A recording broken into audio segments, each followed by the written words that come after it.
un plan chiffré. Question principale. Je reconnais la chef du troisième groupe d'opposition. Merci, Monsieur le Président. Alors, dans un premier temps, j'aimerais féliciter le Premier ministre et ses collègues pour leur élection. Je leur souhaite maintenant du succès afin d'œuvrer dans l'intérêt de l'ensemble de notre population. Les temps des slogans électoraux sont terminés. Le moment est venu de répondre aux questions. Et nous en aurons plusieurs. Après avoir passé une campagne électorale complète sans la moindre proposition pour lutter contre les changements climatiques, maintenant qu'il est élu, cette indifférence pour l'enjeu le plus important de notre époque n'est plus tenable. C'est le moment d'expliquer à la population quel est son plan pour lutter contre les changements climatiques. Les souhaits, les belles paroles ne donnent plus rien. Avant-hier, le premier ministre évoquait la révision des cibles de diminution de gaz à effet de serre. Monsieur le Président, ce n'est pas les cibles qu'il faut diminuer, ce sont les gaz à effet de serre. Aucune solution viable, valable, n'est sur la table pour le moment. Construire un troisième lien pour lutter contre les changements climatiques? Non, c'est absolument pas croyable. Si c'est ça son plan, je vous jure qu'on n'est pas sorti du bois. Pendant qu'il propose des fausses solutions, les compagnies gazières et pétrolières continuent de forer. Est-ce que le premier ministre peut s'engager à interdire toute nouvelle infrastructure qui encourage l'utilisation des hydrocarbures? Monsieur le Premier ministre. Monsieur le Président, dans notre plan, dans ce qui a été proposé en campagne électorale, il y a plusieurs projets de transport en commun. Entre autres, on appuie le projet de tramway à Québec.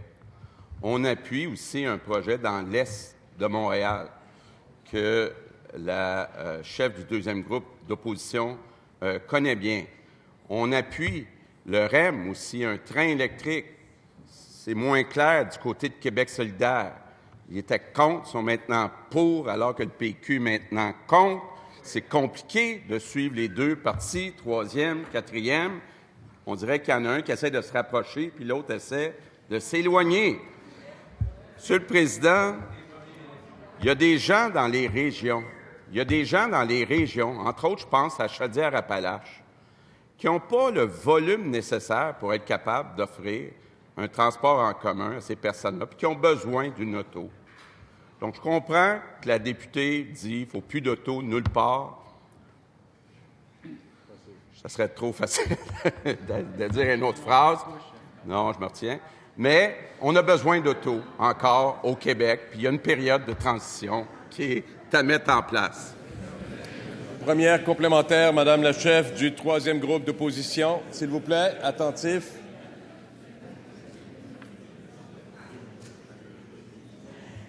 Monsieur le Président, le Québec non seulement peut sortir de l'économie des hydrocarbures, mais il doit en sortir rapidement.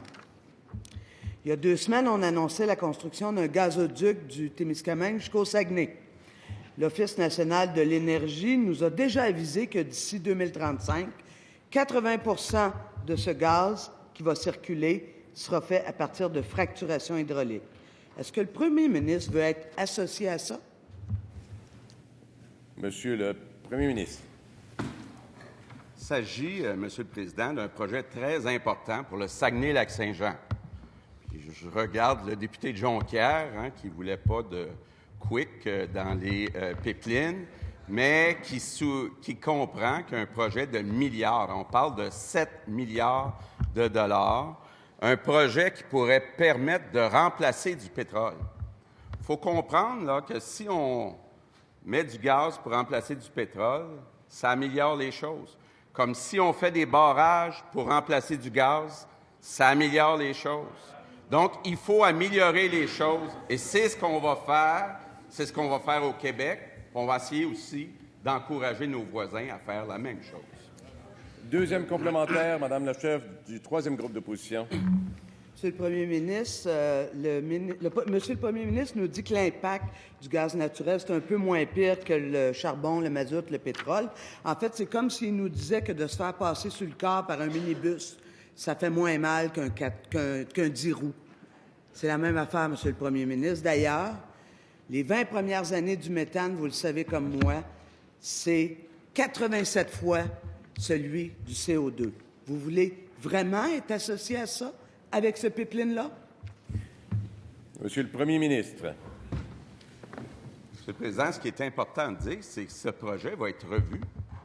Il faudra qu'il y ait une acceptabilité sociale au Saguenay-Lac-Saint-Jean. On me dit que ça va bien quand même de ce côté-là.